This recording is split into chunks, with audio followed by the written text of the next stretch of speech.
Selamat malam, Shalom.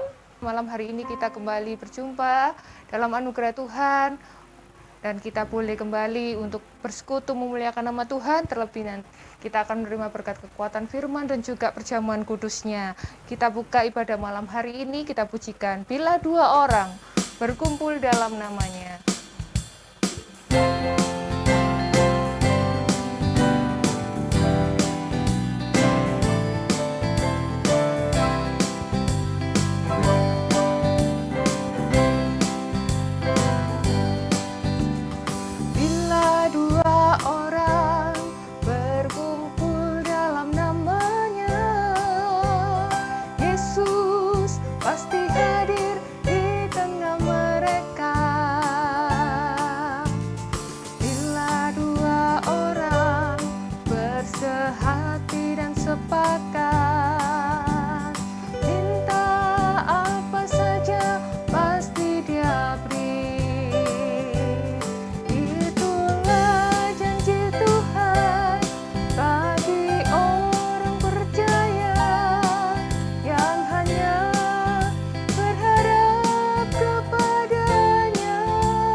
Berkumpul untuk memuliakan Dia, Tuhan hadir dan Tuhan berkarya atas setiap kita, menjamah dan memberkati kita semuanya. Kita pujikan saat kami berkumpul, Roh-Mu bekerja.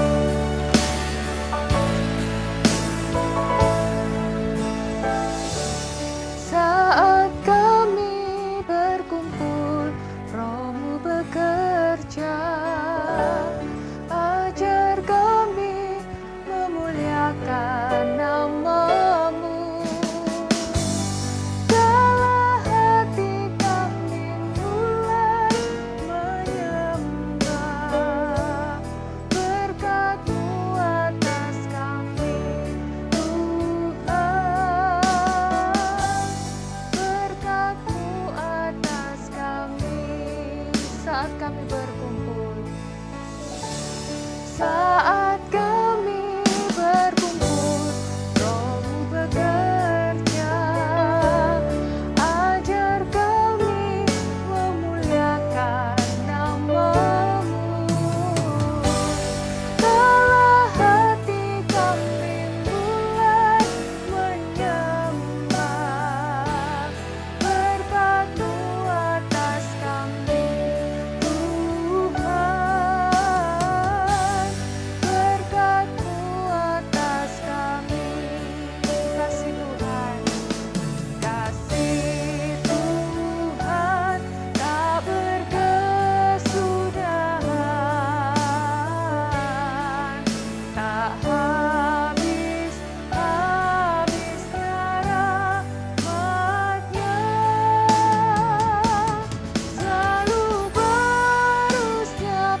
waktu selanjutnya saya serahkan kepada Bapak Diaken Hadi Susilo untuk berdoa.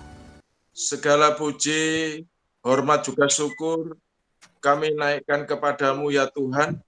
Atas anugerah-Mu semata kami boleh menikmati kehidupan ini. Terlebih sepanjang hari ini yang telah kami lalui, Engkau telah memberkati kami dengan segala aktivitas kami. Istimewa pada malam hari ini, Tuhan, Engkau memberikan kepada kami kesempatan untuk kami dapat beribadah kepadamu. Olehnya ya Bapa, kami menyerahkan ibadah PA malam hari ini ke dalam tangan-Mu. Engkau memberkati setiap pelayan-Mu yang ambil bagian. Tuhan menguduskan, mengurapi, sehingga pelayanan yang dijalani umat-Mu ya Tuhan, pelayan-Mu ini memuliakan nama-Mu dan kembali mendatangkan berkat bagi kami semua umat-Mu. Istimewa Tuhan, Engkau memberkati hamba-Mu, Bapak Gembala, yang akan menjadi saluran berkat bagi kehidupan kami semua umat-Mu di dalam ibadah melalui Google Meet. Tuhan memberkati jaringan internet yang saat ini berlangsung, Tuhan menguduskan, sehingga kami semua dapat beribadah kepadamu dan menikmati hadirat-Mu. Terlebih ya Tuhan, Engkau juga akan persekutukan kami dengan tubuh dan darah Tuhan, yaitu perjamuan kudus-Mu. Tuhan, kami yakin dan percaya, melalui perjamuan kudus-Mu ya Tuhan, kami semakin diteguhkan dan dikuatkan untuk kami mengiring Engkau. Olehnya kami menyerahkan sepenuhnya ibadah malam hari ini ke dalam tangan-Mu. Di dalam nama-Mu yang kudus kami serahkan doa kami. Di dalam nama Tuhan Yesus Kristus. Haleluya. Amin. Amin. Puji nama Tuhan. Ada rasa syukur kepada Tuhan pada malam hari ini, Bapak Ibu Saudara. Haleluya. Puji Tuhan, sebab Tuhan kita Allah yang selalu memelihara hidup kita. Dia yang tidak pernah lalai akan janji dan firman-Nya. Dan Dia Allah yang tidak pernah gagal. Kita pujikan, Dia tak pernah gagal.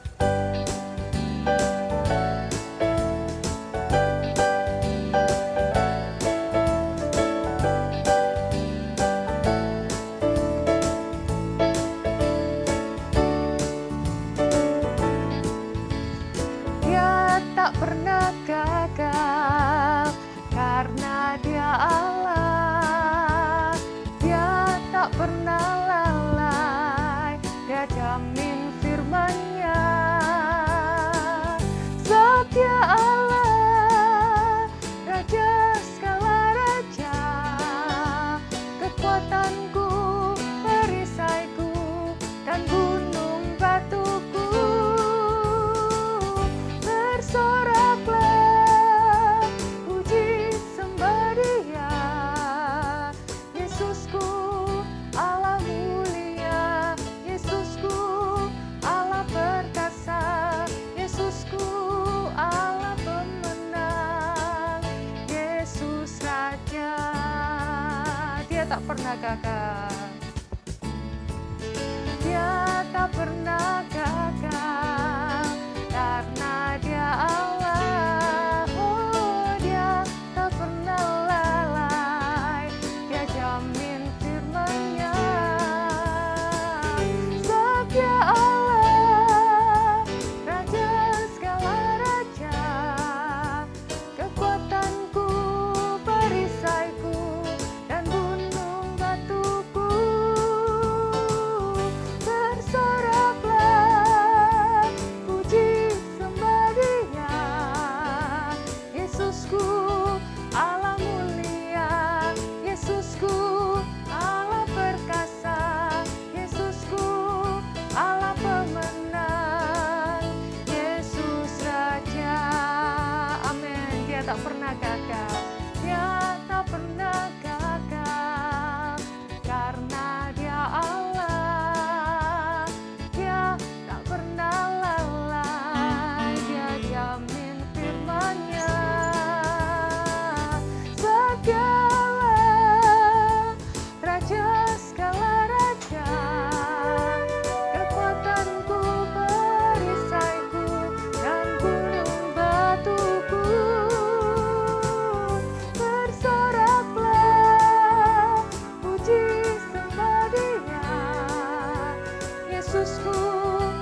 Allah yang selalu dapat kita andalkan, sebab Dialah sumber kekuatan kita.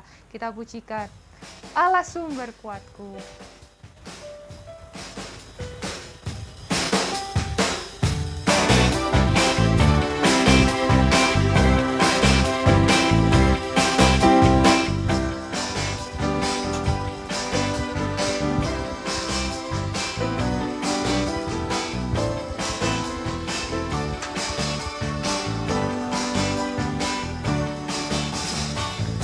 Hanya Kau milikku di surga, tiada yang ku ingini di bumi, hanya Kau. Tak ku andalkan kekuatanku, namun yang pasti Kau tetap selamanya Allah sumber kuatku, Allah sumber kuatku, Allah sumber kuatku dan bagianku selamanya. Allah sumber kuatku, Allah sumber kuatku, Allah sumber kuatku dan bagianku selamanya. Selamanya hanya Kau milikku, hanya Kau milikku di surga. Oh, tiada yang ku ingini di bumi, hanya Kau. Tak ku andalkan kekuatanku, namun yang pasti Kau tetap selamanya Allah sumber kuatku, Allah sumber kuatku, Allah sumber kuatku dan bagianku selamanya. Allah sumber kuatku, Allah sumber kuatku, Allah sumber kuatku dan bagianku selamanya. Allah sumber kuatku, Allah sumber kuatku, Allah sumber kuatku dan bagianku selamanya, selamanya. Puji nama Tuhan, malam hari ini kita akan menerima berkat kekuatan dari firman Tuhan. Sebab itu mari kita buka hati kita dan kita sambut firman Tuhan. Kaulah Tuhan yang berjanji.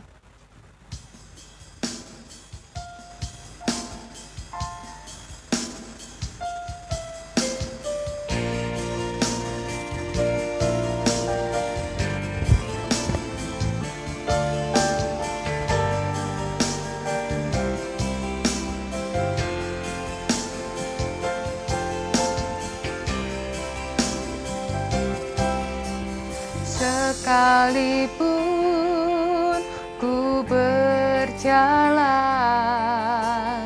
lewat lembah kelam, namun tangan-Mu selalu menopang hidupku. Saat ku dalam ketakutan, Kau hadir di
sekalipun ku berjalan lewat lembah kelam, namun tanganmu selalu menopang hidupku. Saat ku dalam ketakutan, Kau hadir di sisiku. Kau berkata, jangan takut, Kau beriku kemenangan. Kaulah Tuhan yang berjanji, tak sekalipun Kau ingkari kesetiaanmu, sungguh terbukti di sepanjang hidupku. Untuk selamanya ku kan setia melayani, mengasihimu. Tiada Tuhan sepertimu, Yesus, Kau Allahku yang setia. Kaulah Tuhan yang berjanji, tak sekalipun Kau ingkari kesetiaanmu, sungguh terbukti di sepanjang hidupku. Untuk selamanya ku kan setia melayani, mengasihimu. Tiada Tuhan sepertimu, Yesus, Kau Allahku yang setia. Tiada Tuhan sepertimu, Yesus, Kau Allahku yang setia.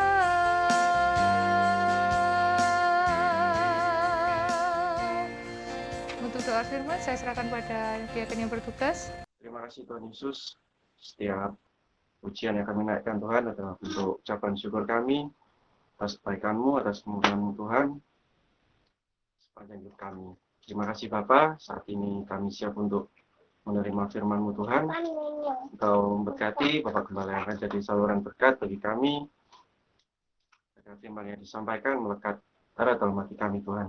Kami percaya Tuhan, Engkau memberkati setiap kami yang hadir saat ini. Kami akan mendengarkan firman-Mu Tuhan. Kami belajar untuk merendahkan hati kami, untuk mau dirubah oleh firman-Mu hari ini Tuhan. Terima kasih Bapa, dalam nama Tuhan Yesus kami berdoa dan ucap syukur. Haleluya, amin. Amin. Haleluya, puji Tuhan. Selamat malam keluargaku, dimanapun Anda berada. Ya, menyapa dari Pastori kepada semua keluargaku, anak, cucu ya, dan keluarga besar dimanapun saudara berada. Untuk malam ini khususnya bagi setiap saudara yang baru pertama kali ya hadir join dalam ibadah kita PA dan perjamuan kudus. Saya tentu bersama seluruh tim Pastori, tim pelayan yang saat ini melaksanakan tugas ataupun juga seluruh divisi pelayan di Gereja Kemah Tabernakel menyambut setiap saudara yang hari ini bersama-sama di dalam ibadah. Iya, puji Tuhan. Saudara-saudara yang dikasih Tuhan, kita melangkah di dalam setiap kehidupan ini, mau memulai satu pekerjaan, mau memulai satu usaha, buat terobosan-terobosan, ya lakukan dengan iman, dengan penuh keyakinan, tetap prokes. Ya, jangan ada yang abai ya dalam hal ini, supaya setiap saudara dan saya ya mengikuti prosedur. Selebihnya Tuhan. Ya, selebihnya Tuhan. Jadi untuk menjawab pertanyaan ya bahwa Pak, apakah kalau anak Tuhan itu ada jaminan penuh, yang lain mengalami sesuatu kita sama sekali tidak? Kalau secara fisik, secara jasmani, secara dunia, hal-hal yang di bawah matahari, tidak ada jaminan. Ya, tidak ada jaminan. Loh, jadi ada kemungkinan Pak, ya, kena sakit tertentu umpamanya. Ya mungkin saja. Nah, terus kalau meninggal gimana Pak? Nah, ini pertanyaan yang terlalu pintar sebetulnya. Ya, sulit jawabnya juga. Ya, kalau kaitannya dengan, loh apakah kalau kita orang beriman meninggal Pak? Beriman, nggak beriman, satu hari meninggal. Ya, ayo, mau ketawa, mau jemberut silakan dah. Ini pendeta mesti harus belak-belakan dong, ya. Ini yang di depan saya, yang di depanmu ini juga antri. Gitu, ya. Kapan? Ya kalau saya ingin hidup 1000 tahun lagi. Itu kata Khairul Anwar, ya kan? Saudara-saudara yang dikasihi Tuhan Yesus, kita tidak ada yang tahu. Sampai kapan? Iya kan? Jadi kalau meninggal pasti pakai sakit Pak? Enggak juga. Nah kan bingung. Jadi kalau anak Tuhan bisa kena sakit? Bisa. Meninggal Pak? Belum tentu. Gitu. Jadi saudara-saudara, kalau rumah sorga belum selesai, iya kan? Tugas kita di sini belum selesai. Sakit, COVID, ya, apalagi ada COVID, ada kopi panas, kopi susu. Iya, lah masa ada Pak orang mati kena kopi susu? Ada. Ya, lo kok bisa? Iya. Nggak tanggung-tanggung minumnya. Ya, 3 galon langsung glegek-glegek. Iya kan?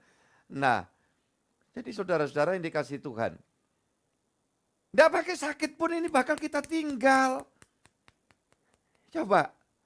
Makanya kalau, wah ini di samping-samping kena, kita tidak kena. Puji Tuhan, berarti belum waktunya pulang sana.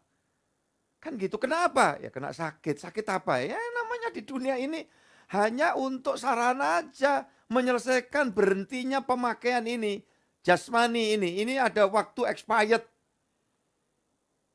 Nah, makanya saudara semakin maju ke depan itu bukan tambah panjang, tapi tambah pendek, udah semakin dekat surga. Nah gitu, ya. Tapi nggak usah dipikirin. Ya, wah Pak Gembala ngomong gitu. Kapan nanti, jangan-jangan aku nanti malam. Gak ada yang tahu. Ya, apalagi saudara tanya kepada Pak Gembala, ya saya matinya kapan?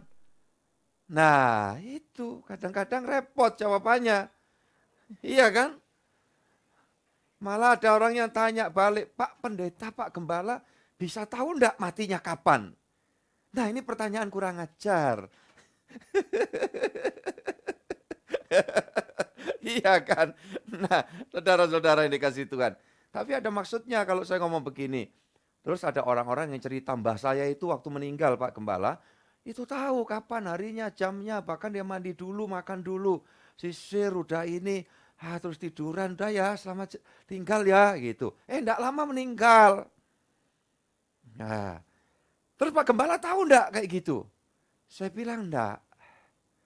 Ya, tapi kalau kamu tanya, setelah aku meninggal, sebagai orang beriman yang sudah ditebus Tuhan, yang sudah mengabdikan hidup ini kepada Tuhan, apa yang akan kuterima setelah meninggal? Aku tahu persis. Yang mbahmu tahu jam, waktu, harinya meninggal, tapi waktu ditanya setelah kematian ini apa yang terjadi, mbahmu pasti tidak akan tahu. Kecuali pemikiran umum.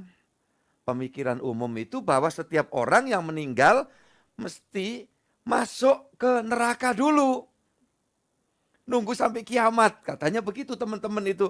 Ngomongnya secara umumnya begitu. Jadi kalau ditanya lagi, apa sebenarnya nanti yang terjadi setelah meninggal? Tidak tahu. Tapi kalau orang tanya kepada yang beriman, yang sudah ditebus oleh Tuhan Yesus Kristus, harapan saya semua saudara juga hari ini mendapat tahu kapan meninggal, tidak ada yang tahu.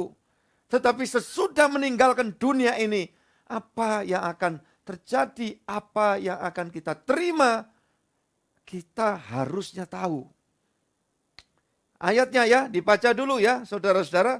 2 Timotius pasal 4 ayat 6 sampai 8. Silakan anakku Indra. Mengenai diriku, darahku sudah mulai dicurahkan sebagai persembahan dan saat kematianku sudah dekat. Aku telah mengakhiri pertandingan yang baik.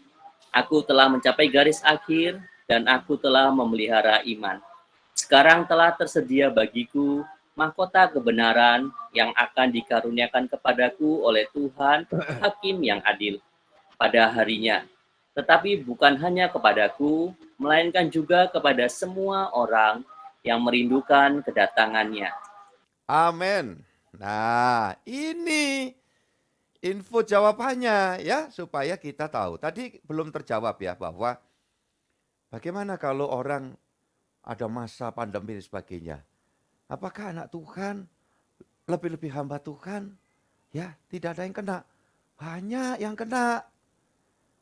Ada yang wafat, ada yang wafat. Iya kan?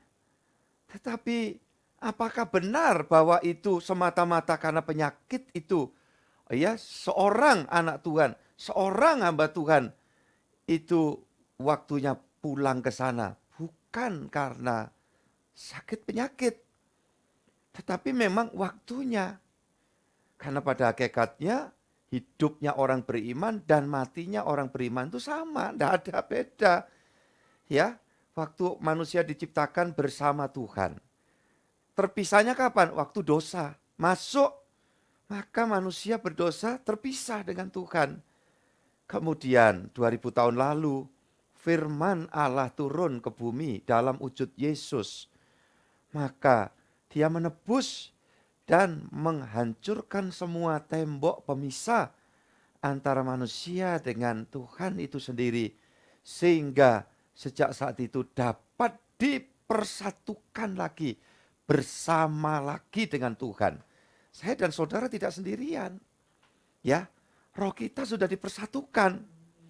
Secara fisik kita tidak mampu melihat Tuhan, ini fisik kita. Ya, karena sejak dosa itu terjadi satu keterbatasan untuk roh bisa melihat roh Tuhan itu sendiri. Tetapi secara rohani, secara iman, kita berhadapan dan terus dalam kebersamaan dengan Tuhan kita Yesus. Yesus berkata, aku telah mati, tetapi aku telah hidup untuk selama-lamanya. Jadi kalau ada berbagai macam pemikiran, ya, pandangan, Yesus tidak mati, Yesus mati suri, Yesus ya pergi ke India, kemudian di sana dia menikah, beranak pinak, ya, Yesus tidak mati, tetapi mati suri, kemudian naik, ya, ke sorga, hidup sampai menjelang kiamat, ya, dia datang kembali. Nah, ya, tentang kiamat, sebelum kiamat dia datang kembali, betul.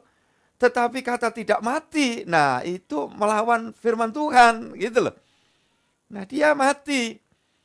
Ya, apa artinya mati? Saya sudah selalu memisahkan definisinya mati secara domain spiritual dengan domainnya kedokteran. Ya, kalau secara klinis mati itu berarti ya sudah tidak bergerak fisiknya. Tapi kalau dari sisi teologis, melihat mati itu di sisi spiritnya, rohnya yang dilihat. Tubuh tidak bergerak, tetapi roh itu terus bergerak, roh itu terus hidup. Dan roh itu pindah ke alam roh. Pindah ke alam keabadian. Ya, bahasa agama umumnya menyebut akhirat. Nah, bahasa agama lagi, akhirat itu terbagi dua. Atas itu kemuliaan sorga. Ini saya pakai umum ya, pemikiran umum. Dan bawah adalah tempat kebinasaan maut. Yang nantinya jadi neraka. Nah, begitu. Nah, waktu Yesus dikatakan mati, itu nggak usah dipersoalkan bagaimana. Ya, fisiknya begini dan begitu. Nanti saya buktikan. Ya, mana ada makhluk. Kalau makhluk loh tidak mati dengan proses eksekusi seperti itu. Tidak mungkin. Ya, mesti mati. Nah, kemudian apa artinya mati? Bukan masalah terus tubuhnya itu dikafani, dikasih rempah-rempah oleh perempuan-perempuan kaya yang mengikut Tuhan, yang mengasihi Tuhan kan? Seperti itu kan? Nah, bukan di situnya sebetulnya.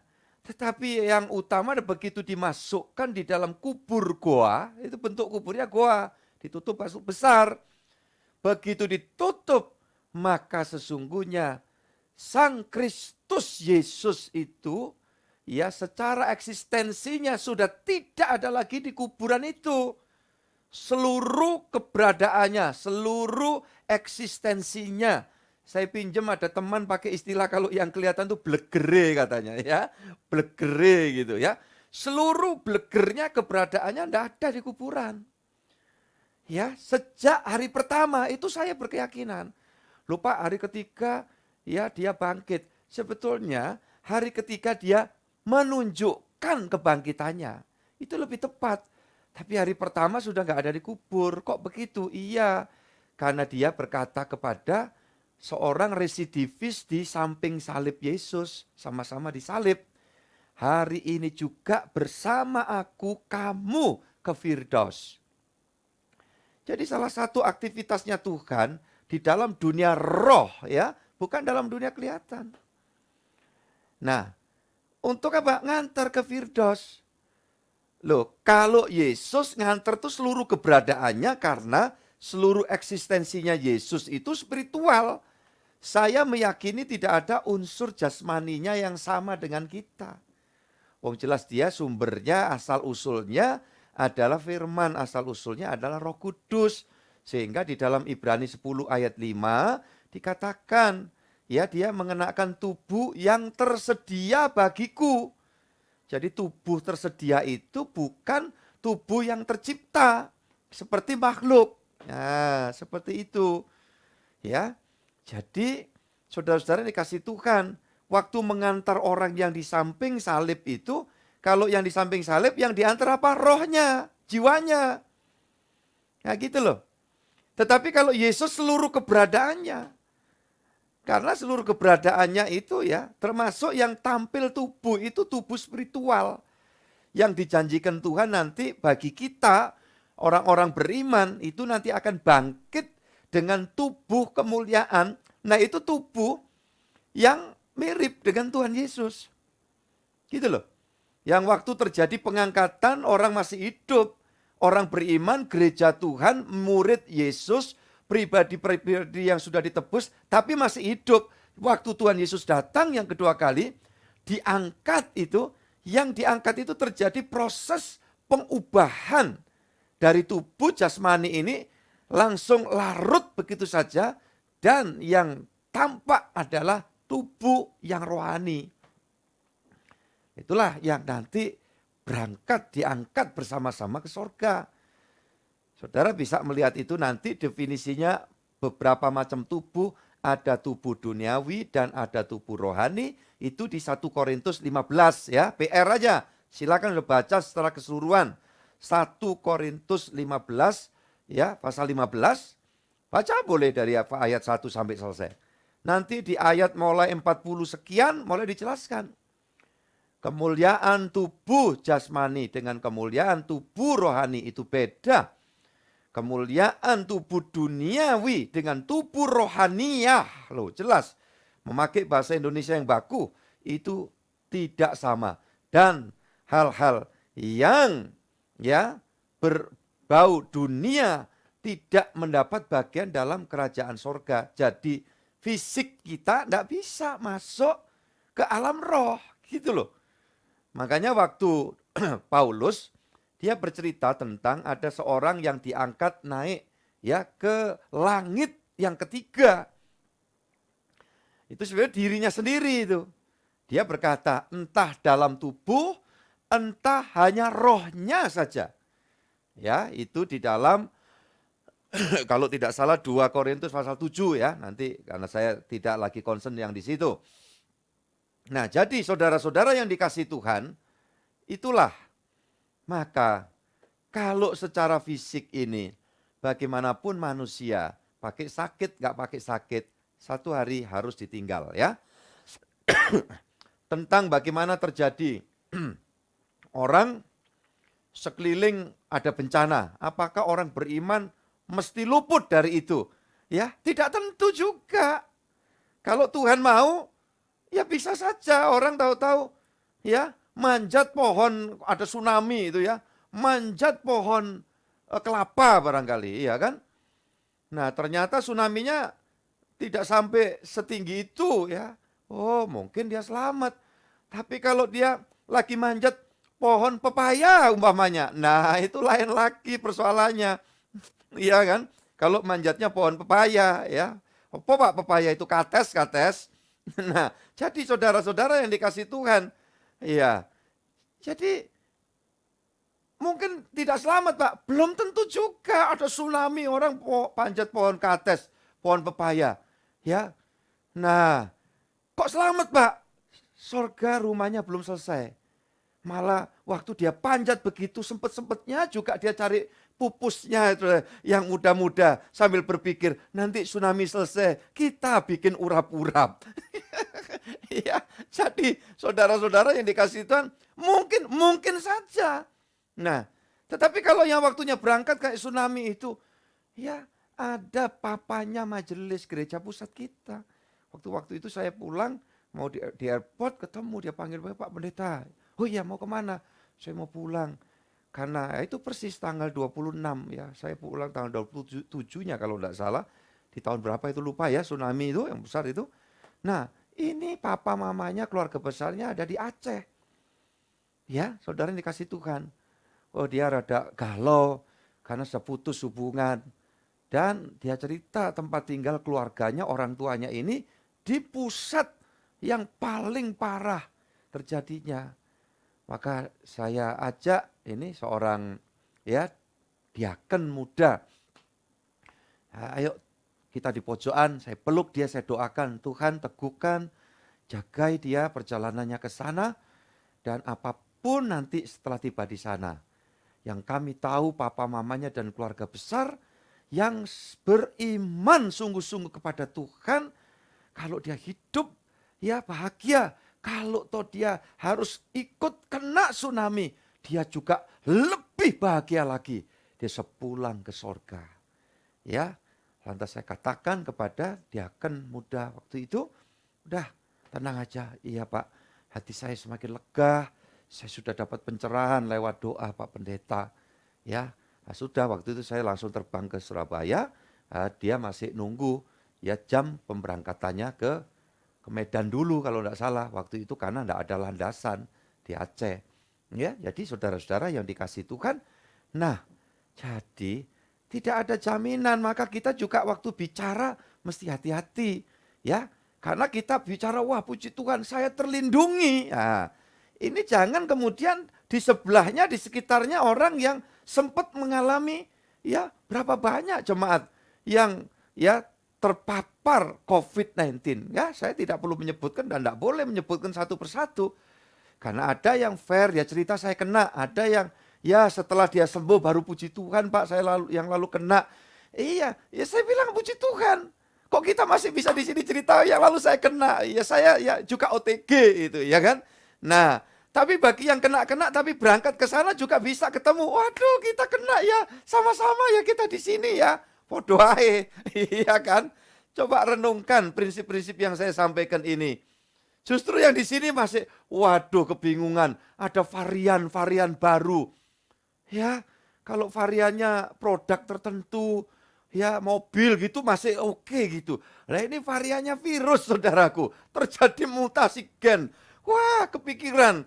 Ini bandara-bandara ya, siap menerima perjalanan dari luar negeri. Masuk ke negeri kita. Nah ada bagian orang miris. Jangan-jangan nanti ini bawa oleh-oleh ini orang-orang ini. Ya oleh-olehnya bukan barang. Tapi varian baru ya kan. Nah tapi takutkah kita? Ya enggak perlu takut. Yang penting itu tadi anjurannya ya vaksin aja. Ada seorang anak Tuhan tanya saya, Pak vaksin yang ketiga ini produknya ini gimana menurut Pak Gembala? Enggak apa-apa, vaksin aja. Kalau mau saya temani tolong aku daftarkan juga. Sudah dapat ya booster itu. Lo bener ya. Belum Pak, Indonesia sementara untuk yang ketiga itu untuk para nakes. Lah gitu. Nah saudara-saudara yang dikasih Tuhan. Kan saya bisa bilang sebenarnya, saya kan bosnya Timkes. Iya kan? Tapi belum Pak, belum. Ya sudah, ya sudah. Ya itu teman, ya kawan, seorang dokter, ya. Tolong kalau bisa bantu saya bisa masuk. Oh gitu ya Pak Gembala? Iya. Nah, tapi belum boleh Pak, belum dapat bagiannya itu Pak. Ya saya aja dulu ya sudah, doain tambah sehat, tambah kuat, bisa memuliakan Tuhan melayani banyak umat. Nah gitu, ya prosedur kita pakai.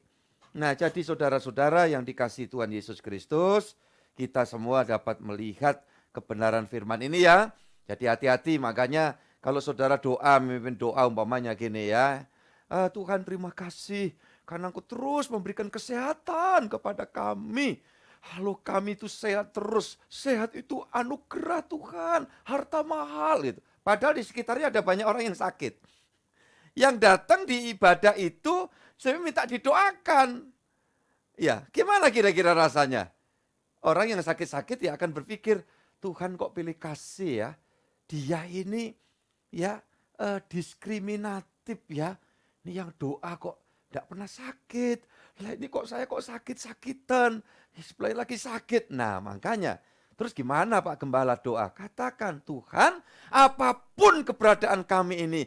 Kami semua layak berhak menerima semua kebaikan Tuhan. Nah itu lebih Yahud. Bisa nangkep gak saudara? Tolong angkat jempol saya kalau punya jempol. Puji Tuhan ya. Jadi saudara-saudara yang dikasih Tuhan. Iya terima kasih untuk perhatian saudara. Ayat ini berkata, mengenai diriku, darahku sudah mulai dicurahkan sebagai persembahan dan saat kematianku sudah dekat. Ini Paulus ngomong sama muridnya Timotius. Timotius ini sedang dipersiapkan menjadi ya nanti seorang pemimpin jemaat di Efesus. Kemudian satu hari Timotius ini juga punya murid lagi. Muridnya Timotius punya murid lagi. Dan sampai yang urutan keberapa punya murid lagi namanya Hendri Haryono. Loh, gitu loh. Jadi kekristenan itu tidak terputus sejarahnya. Sehingga orang gampangnya mengatakan, ya Injil yang dipegang sekarang ini oleh orang Kristen tuh sudah palsu. Ya tidak asli lagi gitu loh. Lah itu kayak habis 2000 tahun silam. Terus jalan kira-kira 200 tahun, selesai itu sudah hilang, tidak ada gereja, terus muncul ya di 1800 tahun. Ya baru ada saya. Ya berarti yang saya terima ini nggak tahu dari mana kejelasannya. Tapi Alkitab yang dipegang oleh anak Tuhan di era zaman sekarang ini abad ke-21 ini adalah kelanjutan ya. Turunan, diturunkan, dikopi terus dari 2000 tahun silam. Itu kalau cuma batas perjanjian baru. Tapi kalau sampai menerobos ke zaman perjanjian lama, ya sudah bisa 3.500 tahun lebih. Nah gitu loh. Jadi saudara-saudara yang dikasihi Tuhan, ini supaya kita memahami ya ketika ada hal-hal yang seperti itu. Kepada Timotius, dia ngomong seperti itu ya, ayat yang ke-7. Aku telah mengakhiri pertandingan yang baik, aku telah mencapai garis akhir dan aku telah memelihara iman. Sekarang telah tersedia bagiku. Nah ini loh, tolong perhatikan. Orang percaya, anak Tuhan, itu jam, tahun, tanggal, matinya kapan, ya kita tidak tahu. Itu haknya Tuhan. Matinya pakai cara apa? Tidak masalah. Tidak ada urusan ya tingkat rohani tertentu lantas bentuk cara kematiannya itu tertentu. Itu juga nggak ada. Nggak ada jaminan begitu ya. Oh kalau rohaninya bagus, duduk begini ya. Terus tahu-tahu mengembuskan nafas yang terakhir. Waktu siaran kayak ini. Tek, sek. Apa nggak heboh sampean semua? Loh ya kan? Tapi ada Pak, ada. Pendeta lagi khotbah. Ya, tahu-tahu roboh meninggal. Begitu diperiksa dokter, ya 2 biasanya. Wah, stroke, terjadi pecah pembuluh darah di kepala, di otak. Bisa aja. Setelah sempat di scan barangkali jenazahnya, ya. Tapi paling sering dikatakan, oh gagal jantung. Kenapa? Karena orang mati jantungnya pasti mandek. Lah kalau orang udah mati seluruh terus jantungnya masih duk, duk, duk, duk. Apalagi masih duk, duk, cer, tak dung, tak dung, duk gitu. Lah saudara kira-kira gimana? Ya, terus yang layak jogetan. Kan gitu. Yang layak jogetan, jaipongan, ya, atau tari tortor. Ya, ini kalau keluarga Batak kan begitu. Saudara-saudara yang dikasihi Tuhan, ya, begitu orang mati berapa saat ya jantungnya mandek. Maka yang seringkali ditulis gagal jantung. Nah, apakah mesti orang beriman meninggalnya cara begitu? Mandi-mandi terus tahu-tahu tidur benar-benar meninggal? Iya kan? Enggak selalu, enggak ada jaminan. Ada yang meninggal dari pohon kelapa jatuh. No, orang beriman, ya, pendeta. Saudaraku, enggak tahu dari pohon mangga atau apa itu. Benar-benar ini. Saudaraku ini kasih Tuhan. Ada yang apa? Meninggalnya kena tsunami. Walaupun ada kesaksian. Orang yang waktu itu menjelang Natalan sebelum tsunami, itu diubrak-ubrak, tidak boleh lari ke hutan, lari ke bukit. Tiba-tiba waktu mereka sedang ibadah, dari atas terdengar suara gemuruh luar biasa. Ya, sekelompok orang yang lagi Natalan di hutan, di bukit itu, kemudian turun. Kan ada kan kesaksian itu kan. Begitu turun ke daerah rata tanah. Setelah lewat ya masa tsunami. Oh, berarti sekelompok orang ini. Apa lebih hebat dari yang udah mati-mati waktu itu? Enggak juga. Kenapa? Masih ada tugas lanjutan. Jadi ini ya, saya masih terganggu memang dalam pemikiran saya ketika orang tidak jelas melihat kematian itu apa. Ya, sampai kadang-kadang kalau orang beriman sekali itu matinya kayak apa begitu. Enggak ada jaminan. Dia pakai sakit, ada yang enggak pakai sakit, ada yang kecelakaan. Nah, loh kok gitu Pak, apa enggak tragis? Coba tanya di sini yang satu alma mater dengan saya. Meninggalnya mendiang Bapak Walker ya, seorang tenaga misionaris yang mempersembahkan hidupnya dari muda, membawa seluruh keluarganya ya, merintis pelayanan dan sekolah hamba Tuhan mulai pertama di Bali ya, kalau tidak salah. Kemudian sampai di Tawangmangu. Kemudian beliau sempat berkata, aku nanti kalau meninggal ya nggak mau repot lah, jangan ngerepoti orang lain yang begitu aja Tuhan panggil. Satu kali perjalanan dari sekolah Alkitab Tawangmangu di mana beliau merintis dan mendirikan ya, kemudian kendaraan yang ditumpangi itu kecelakaan, kan jalannya kan memang seru dan meninggallah beliau. Betul ya ini ya, Giok Eng ya, Hegi, betul ya yang saya ceritakan ini betul ya. Nah, coba angkat jempol aja kalau yang betul. Ah, itu benar. Nah, oke, terima kasih. Oh, ini Pak Ishak Sukijo juga satu alma mater saya ya, senior saya. Betul ya Pak Ishak ya? Nah, apakah kita harus pertanyakan? Loh hamba Tuhan dari kejauhan benua yang berbeda, beliau datang di Indonesia menyerahkan hidup. Iya kan? Itu di usia belum terlalu sepuh beliau. Maka pelayanan waktu itu dilanjutkan oleh Ibu Dorothy Walker. Ya, mama kandung. dari Ibu Carol Samsokota yang sekarang menjadi pemimpin ya di Sekolah Tinggi Teologi Tawangmangu ini. Saudara-saudara, dia sekarang sudah di usia ini yang generasi keduanya sudah usia 70-an saya kira ya. Pak Sam dan Bu Sam. Nah, saudara-saudara coba, ini seorang hamba Tuhan. Ya. Dan bagaimana dengan Ibu Walker? Ya sampai usia lanjut, karena dari New Zealand atau Selandia Baru itu ada ketentuan. Hamba Tuhan sudah lanjut, ya disilakan kalau mau kembali. Di sana disediakan fasilitas sampai usia lanjut, bahkan sampai sudah berpulang ke sorga. Nah ini saya harap semakin jelas ya. Saya tidak mau ada orang Kristen lantas kadang, wah si Anu meninggal kecelakaan. Lantas, wah dosa apa ya? Ini kenapa dia kok meninggalnya gini? Wah siapa yang mengangkat saudara dan saya jadi jaspo? Iya kan? Tidak boleh. Nah itu. Jadi inilah kalau sewaktu-waktu kita dipanggil oleh Tuhan, ayat 8 jaminannya, sekarang telah tersedia bagiku mahkota kebenaran yang akan dikaruniakan kepadaku oleh Tuhan hakim yang adil. Nah, yang boleh menghakimi itu cuma Tuhan ya. Pada harinya, tetapi bukan hanya kepadaku saja Paulus, melainkan kepada semua orang. Nah, saya mau tanya semua orang yang merindukan kedatangannya. Apakah Anda semua juga merindukan kedatangan Tuhan Yesus? Iya, puji Tuhan. Iya, amin, amin, amin. Saudara, angkat ibu jarimu. Dan saya percaya ini nanti yang bakal kita dapat. Kembali ke ayat 6. Mengenai diriku, darahku sudah mulai dicurahkan sebagai persembahan dan saat kematianku sudah dekat. Nah, Paulus di sini ya tertera catatan secara implisit tentang kaitannya kematian dan darah. Nah, iya kan? Ya, darahku ini dikatakan ya dicurahkan sebagai persembahan. Darahku sudah mulai dicurahkan. Artinya apa? Ya kalau secara harfiah dan menyusut. Nanti pada puncaknya aku dihukum mati. Darahku habis. Dan rohku kembali kepada Allah. Dan jiwaku bersukacita. Ya, hidup bersama dengan Tuhan di dalam kerajaannya.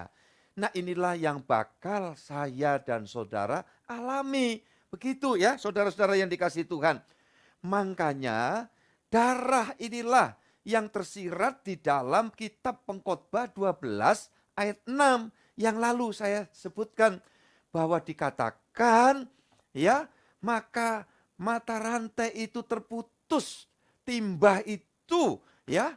Dan dari sumur-sumur ini apa? Ini yang merupakan ya memberikan support darah di seluruh tubuh ketika ya terjadi pompanya mandek ya.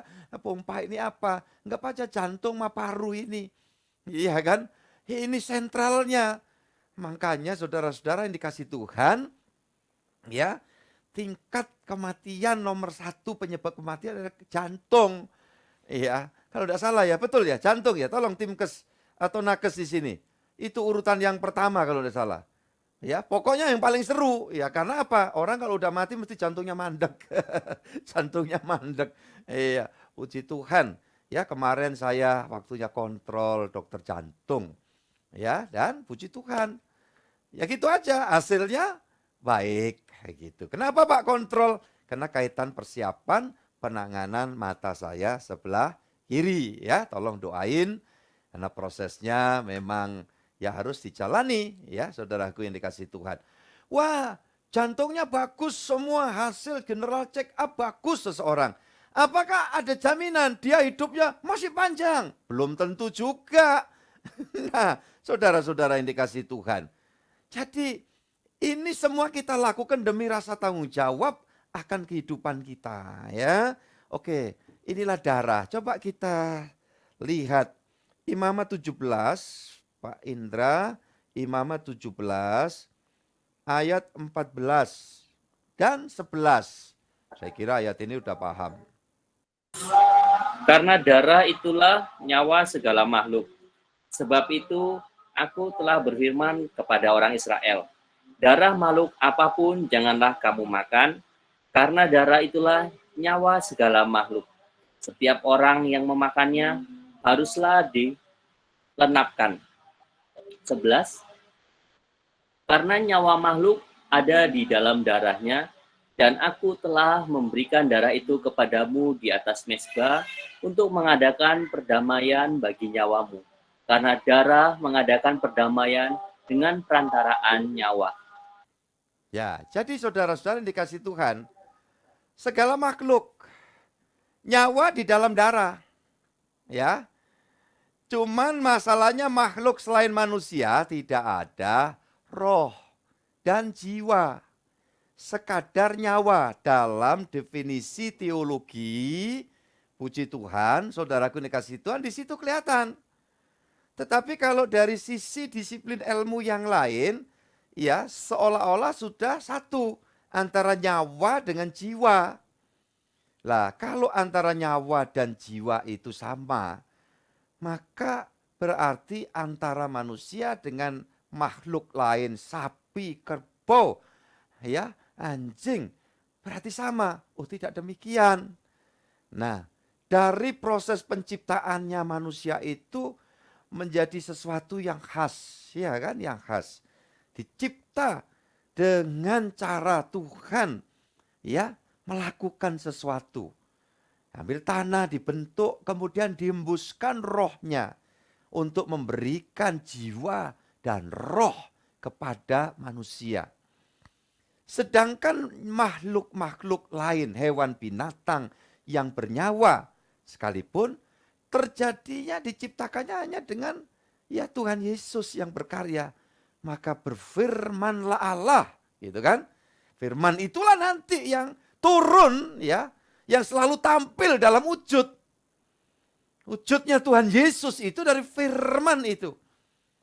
Iya, maka jadilah hewan binatang seketika jadi. Jadi tidak sama. Nah, maka nyawa segala makhluk itu di dalam kehidupan manusia juga ada kaitannya nyawa tentunya. Karena ada darahnya. Tetapi nyawa darah itu satu, ya, berkait. Sedangkan ini hanya untuk hewan binatang. Tetapi untuk manusia ini hanya untuk menghidupi secara fisik ini. Sementara roh dan jiwa manusia ini yang terdalam pribadi manusia ini yang bakal menentukan perjalanan selanjutnya setelah berakhir dari dunia ini pergi kemana. Nah, ini ke atas rumah Tuhan, ya harus bareng sama Tuhan.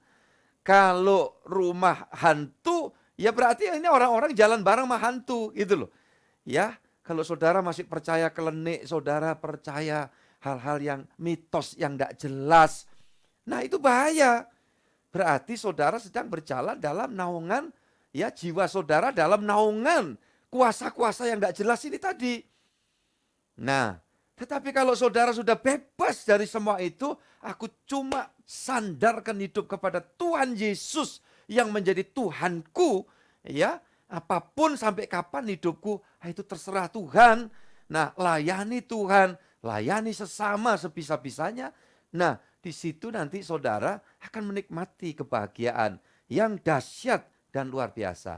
Di sana tadi imamat dijelaskan, orang Israel sama sekali dilarang makan darah, ya. Nah, Pak, itu hanya orang Israel, tetapi waktu konsili pertama di Alkitab Kisah Rasul 15 ayat 20, itu suatu conference itu ya. Conference para rasul menegaskan kembali sebetulnya. Karena ada istilah darah itu, silakan dibaca 15 ayat 20. Tetapi kita harus menulis surat kepada mereka supaya mereka menjauhkan diri dari makanan yang telah dicemarkan berhala-berhala, dari percabulan, dari daging binatang yang mati dicekik, dan dari darah. Ya jelas ya, makanya terus terang saja saya dulu sekali, waktu belum sungguh-sungguh suka namanya saren, kalau orang Solo bilang saren ya, atau dideh, ya itu darah hewan yang ditampung, kemudian diolah ya. Bahkan ada orang yang punya kebiasaan masak sesuatu, mau diangkat, dituang darah hewan itu. Ya sebaiknya kalau saudara mau ya terbebas dari hal seperti ini, ya lebih baik tidak usah ya makan seperti itu. Kemudian kalau motong hewan itu ya dipotong aja, disembelih gitu ya. Ada yang berpikir kalau darahnya tidak keluar lebih bagus, lebih enak, lebih gurih. Maka ada yang sadis ya, motong binatang itu dengan dicekik, ada yang dicepitin di pintu gitu. Kayak apa aja katanya. Ya ada orang katanya masak burung itu ya, burungnya dicepitkan di pintu. Nah, katanya darahnya tidak keluar, lebih gurih katanya begitu ya, saya tidak tahu ya. Tetapi saudara yang dikasih Tuhan, maka orang di negara maju yang kadang-kadang dicurigai itu jangan-jangan cara motong nyembelihnya itu tidak mengikuti aturan. Oh tidak, justru orang di luar negeri, di negara maju itu cara menyembelih hewan itu sangat-sangat ya berkepribinatangan. Nggak enak ya kata-katanya ya. Maksudnya ya sangat peduli gitu loh. Dia enggak mau nyiksa binatang bener-bener. Makanya kalau lihat ada proses penjagalan di sini tuh kadang-kadang ada orang negara maju tuh lihat, wah orang-orang ini kayaknya sadis kadang-kadang gitu ya, ada yang berpikir begitu.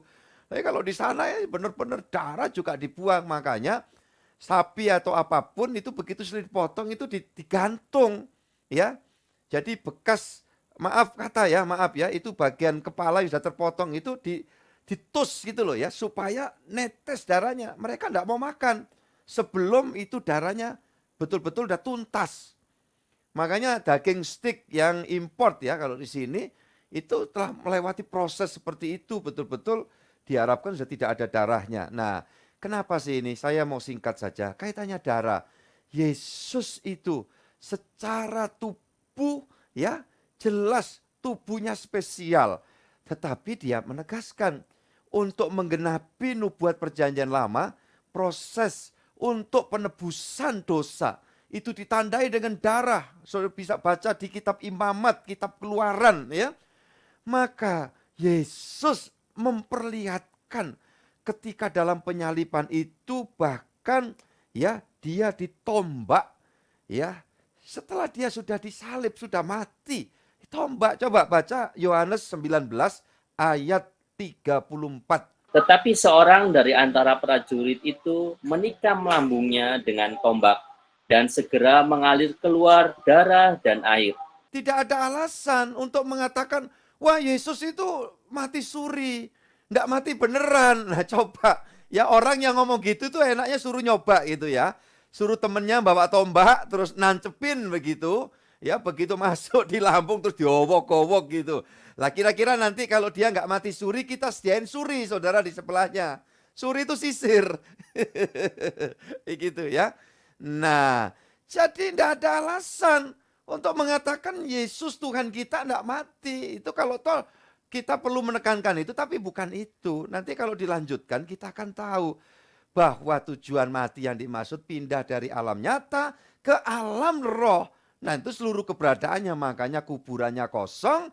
Waktu Yesus sudah keluar dari maut, dia menampakkan kebangkitannya kepada Thomas khususnya. Dia tunjukkan bahwa tubuh yang dinamakan tubuh kebangkitan itu ya tubuh yang mati tadi. Yang lubang, tangannya, kakinya, lambungnya robek. Nah, jadi nggak ada alasan membedakan tubuh sebelum masuk kubur sama keluar kubur sama.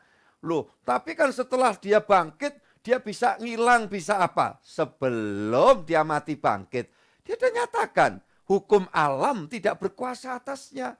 Dia jalan di atas air. Kenapa? Gravitasi Tuhan yang menetapkan dalihnya. Ya, dalilnya Tuhan yang membuat itu. Yang membuat orang 5.000 laki-laki dan berapa ribu lagi gender yang lain hanya dengan 5 ketul roti yang diangkat oleh Tuhan dan dibagikan. Saudara yang dikasih Tuhan, ya, menyembuhkan orang semua yang sakit dirasuk setan pada waktu itu, tidak ada kesulitan buat dia. Jadi, saudara-saudara yang dikasih Tuhan, tidak ada beda. Maka tubuh yang bangkit itu tubuh yang natal. Ya, saudara-saudara yang dikasih Tuhan, boleh dileceti sedikit demi menggenapi hukum Taurat. Apa itu Pak Gembala? Waktu umur 8 hari, Tuhan Yesus sebenarnya menggerakkan hati Yusuf dan Maria, membawanya pergi ke bait Allah untuk disunatkan. Karena Taurat tuntutannya begitu. Yesus datang memenuhi tuntutan Taurat yang kita alpa tidak bisa melakukan. Yesus sudah melakukan, menggenapkan, menggantikan tempat kita. Tetapi pada gilirannya mau dicelakai, kayak dua penjahat yang di samping harus dipotong kaki dan tangan. Oh, no way. Tidak boleh itu terjadi. Kenapa Pak Gembala? Karena perjanjian lama sudah menubuatkan bahwa tidak ada seruas tulangnya pun yang terpotong. Kenapa? Nah itu karena tubuh yang dia pakai adalah tubuh yang spesial, tubuh yang dari atas. Kamu dari bawah, tapi aku dari atas. Yohanes 8 ayat 23. Iya kan? Jadi saudara-saudara yang dikasih Tuhan, maka sebelum ada proses pemotongan tangan, dia mati duluan. Kan itu. Ya baru jam 12 yang udah aku serahkan nyawaku. Kenapa? Sebab kalau nanti sampai jam 2, ini enggak mati, harus dipotong kaki tangan. Karena besok menjelang Sabat, menjelang Paskah, enggak boleh ada orang yang masih sekarat tergantung di atas salibnya. Gitu aturannya. Nah kenapa? Begitu jam 12, baru berapa jam, dia mati. Sampai waktu ada kabar dibawa kepada penguasa, penguasa itu ya heran.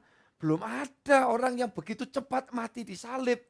Ini baru rekor pertama Yesus. Kenapa? Supaya genap firman. Makanya semua yang ditulis dalam perjanjian lama tentang Yesus semua tergenapi. Gitu loh. Waduh kalau sudah belajar firman itu saudara. Tidak akan kita mikir gimana waktu itu berjalan terus. Paling yang kita pikiri, wah paketan internetku nambah. Cuman gitu aja. Iya kan? Saudara-saudara yang dikasih Tuhan.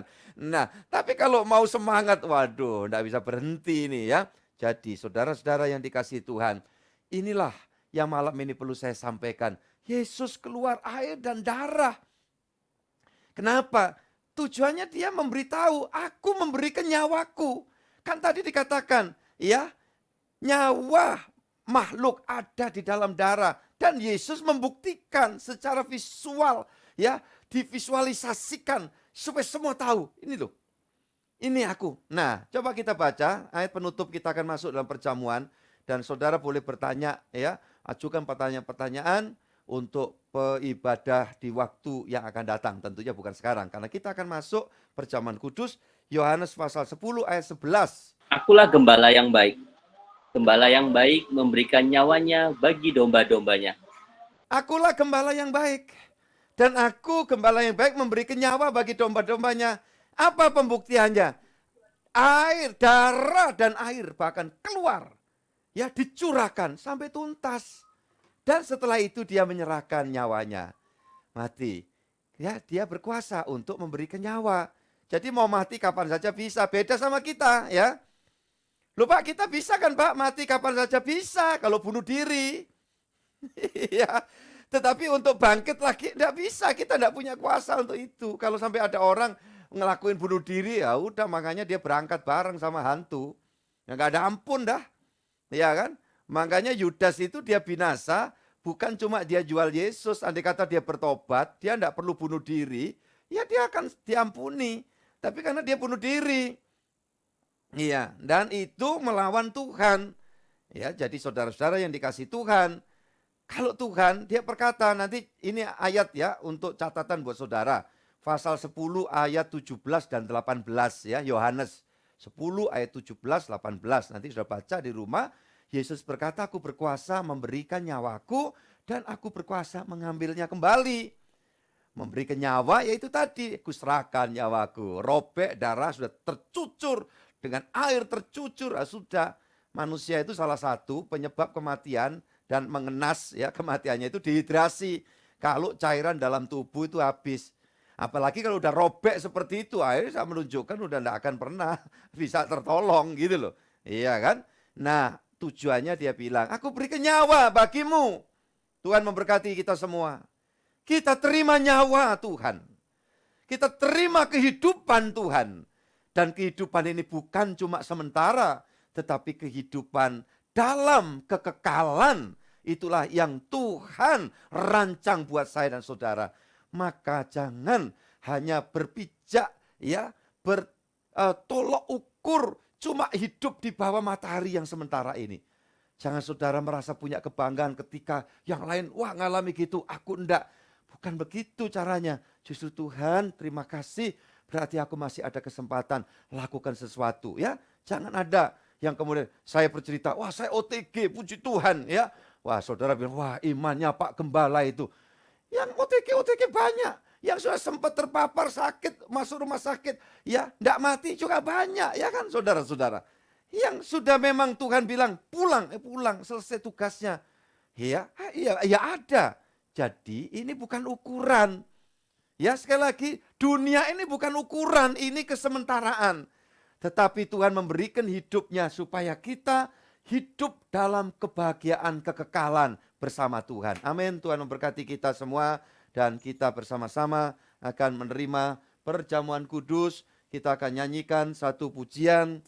Saudara-saudara yang dikasihi Tuhan, dan bagi saudara yang sudah menerima pembagian hostia dan anggur, disilakan saudara-saudara semua ya menyiapkan itu. Dan bagi saudara yang tidak mendapatkan roti dan anggur, bisa menyediakan roti apa saja seperti pesan saya yang lalu, ya, dengan sedikit air untuk kita serahkan, dikuduskan dan diberkati Tuhan. Dan nanti kita akan memakannya sebagai iman kita. Makanan minuman itu dipersekutukan dengan kuasa tubuh Tuhan yang dipecah-pecahkan dan persekutuan dengan kuasa darah Tuhan yang tercurah. Satu pujian. Kasih Allahku sungguh telah terbukti. Kasih Allahku sungguh telah terbukti.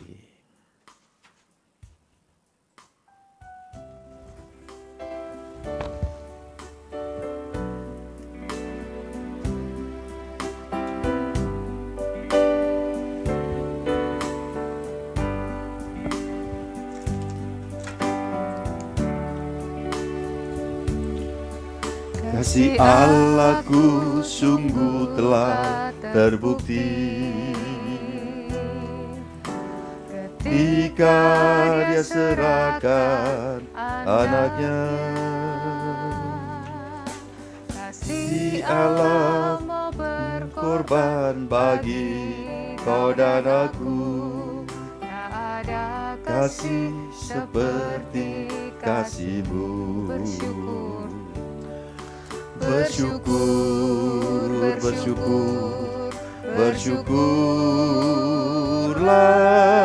bersyukur karena kasih setiamu. Ku sembah dan ku sembah. Hidupku sembah Kau Tuhan.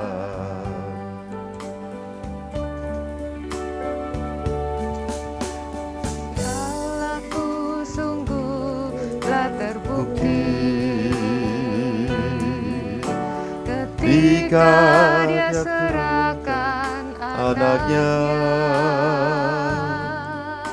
kasih Allah mau berkorban bagi kau dan aku. Tak ada kasih seperti kasih-Mu. Bersyukurlah. Bersyukurlah, bersyukur kasih setiamu. Marilah kita angkat hostia tubuh Tuhan di tangan kanan kita bersama. Haleluya. Hidupku sembah Kau Tuhan. Haleluya. Bapa Surgawi, terima kasih pada awal bulan yang baru ini Engkau menyediakan bagi kami satu berkat yang besar, berkat rohani, di mana Tuhan mengingatkan kami setiap waktu kami melaksanakan ini. Kami diingatkan peristiwa 2000 tahun silam ketika Engkau tergantung di atas kayu salib. Justru saat Engkau tergantung di sana, Engkau menghardik, Engkau memporak-porandakan kerajaan setan, iblis, demit, jin, dan apapun namanya. Semua takluk di bawah kakimu. Karena dengan kematianmu engkau turun ke alam maut. Menghancurkan iblis yang berkuasa atas maut. Yang memegang semua data registrasi dari setiap daftar nama jiwa keturunan Adam yang sudah berdosa. Dan di sana Tuhan datang mematahkannya. Bagi setiap nama pribadi orang yang terdaftar dalam buku kematian. Namun menyerahkan persoalan dosanya kepada Tuhan Yesus yang menggantikannya masuk ke alam maut. Niscaya daftar nama orang itu dihapus dalam buku kematian dan dibawa Tuhan, dipindahkan ke dalam kitab kehidupan. Sehingga Tuhan berkata, berbahagialah jika namamu tertulis dalam buku kehidupan. Terima kasih. Terpujilah Tuhan. Karena kami tahu Tuhan sudah mencatatkan nama kami semua dalam buku kehidupan. Olehnya hari ini kami mengangkat tubuh Tuhan dengan penuh syukur. Kami mengimani bahwa sesuatu yang adalah hasil bumi ini diserahkan kembali kepadamu sebagai tanda syukur kami. Dan mohon Tuhan menguduskan dan memberkati apa yang kami pegang ini. Roti dipersekutukan dengan kuasa tubuh Tuhan yang dipecah-pecahkan di 2000 tahun yang silam. Bagi penebusan kami. Sehingga darah tercurah dan kehidupan kami ditebus oleh Tuhan. Kami menerima kehidupannya Tuhan. Untuk itu kami akan makan perjamuan ini sesuai dengan sabda Tuhan. Dan ketika mereka sedang makan, Yesus mengambil roti, mengucap berkat, memecah-mecahkannya. Lalu memberikannya kepada murid-muridnya dan berkata, ambillah, makanlah, inilah tubuhku. Bukankah yang kita angkat ini dipersekutukan dengan kuasa tubuh Tuhan Yesus? Haleluya, mari kita makan bersama dengan iman kepada Tuhan Yesus Kristus.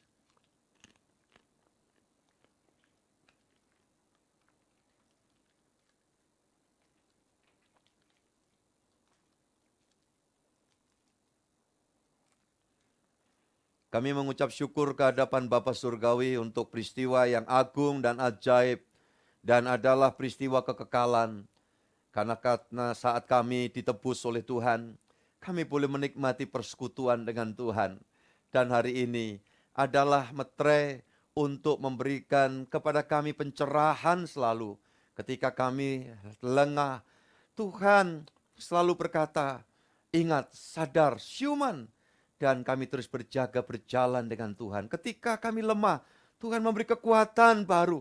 Engkau sudah menebus kami. Engkau sudah rela memberikan seluruh keberadaan untuk kami. Bahkan ketika masih ada yang bersalah lagi, Tuhan, kuasa pengampunanmu, kasih-Mu melampaui segala pelanggaran umat-Mu manusia ini. Terima kasih Tuhan, kami boleh dicerahkan dan kami dikuatkan. Bahkan ketika sakit, tidak mustahil sesuai firman Tuhan. Bilur-bilur Yesus menyembuhkan setiap kami. Dan sakit penyakit disingkirkan. Penyakit roh, jiwa ataupun tubuh. Tuhan yang memberikan kesembuhan kembali. Untuk itu kami angkat. Ya Tuhan, cawan berkat ini untuk dipersekutukan dengan kuasa darah Tuhan. Demikian sabda Tuhan. Sesudah itu ia mengambil cawan, mengucap syukur, lalu memberikannya kepada mereka dan berkata, minumlah kamu semua dari cawan ini, sebab inilah darahku, darah perjanjian yang ditumpahkan bagi banyak orang untuk pengampunan dosa. Bukankah cawan berkat ini dipersekutukan dengan kuasa darah Tuhan Yesus? Haleluya. Mari kita minum bersama dalam nama Tuhan Yesus Kristus.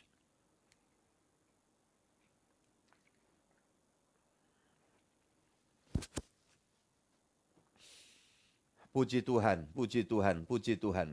Haleluya. Mari kita mengangkat tangan kita dan kita menaikkan satu pujian. Salibnya, salibnya selama mulia. Dan kita mensyukuri karena kuasa saliblah yang memberikan penebusan bagi kita semua. Salibnya, salibnya selama mulia. Haleluya.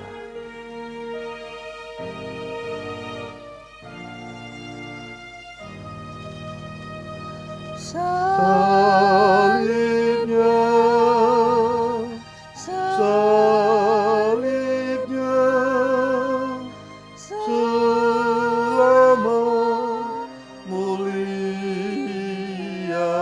dosaku disucikan, dosaku disucikan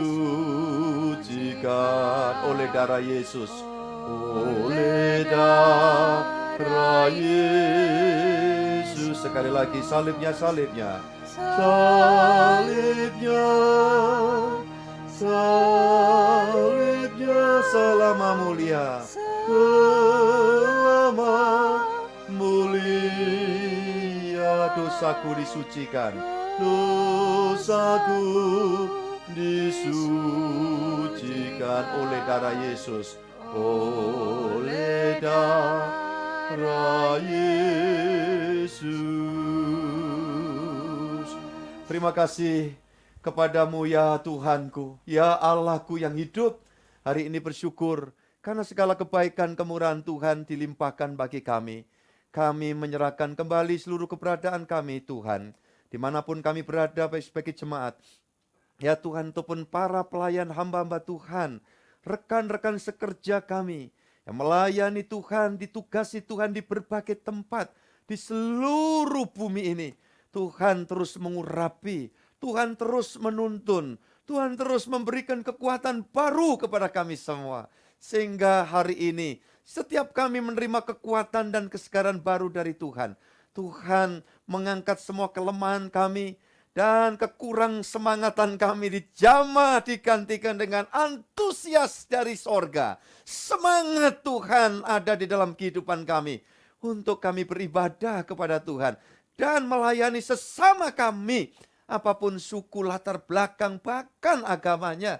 Karena kami adalah bagian sesama manusia. Dan Tuhan mengutus kami membawa berita sukacita evangelion itu. Membawa sejahtera dan keselamatan yang daripadamu. Agar dapat dinikmati oleh setiap orang dimanapun berada. Terima kasih malam ini. Tuhan menjamah kami satu persatu. Meneguhkan kami semua. Dan Bapa di surga, pada akhirnya syafaat kami agar Indonesia, negara dan bangsa kami diberkati oleh Tuhan. Penuh dengan sejahtera. Dan setiap umat-Mu menerima pertolongan untuk dimampukan melewati segala situasi, kondisi yang kurang baik apapun. Dan kami bisa karena Tuhan bermurah untuk kami melalui semuanya dalam pertolongan Tuhan. Terima kasih Presiden kami Bapak Jokowi dengan semua pembantunya hingga di daerah. Semua diberkati dan ditopang oleh Tuhan.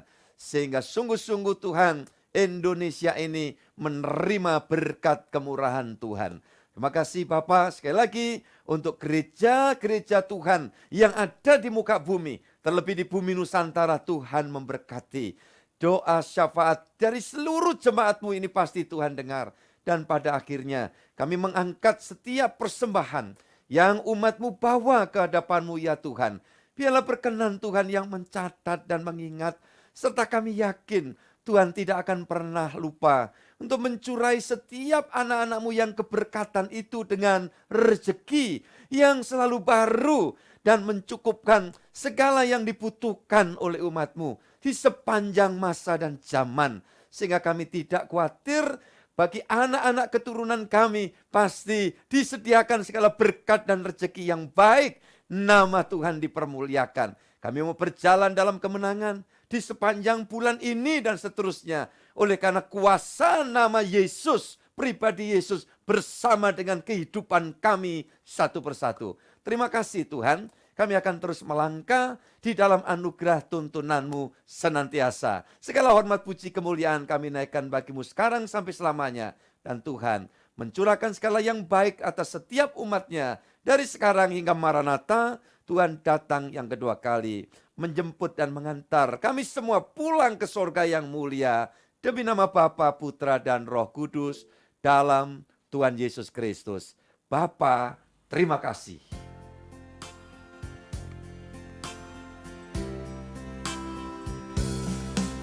Bapa, terima kasih.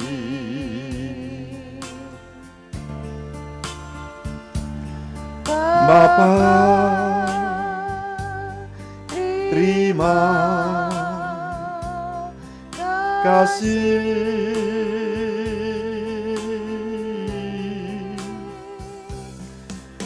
Bapa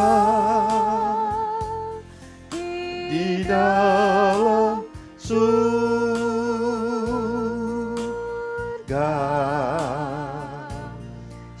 syukur, terima kasih. Amin.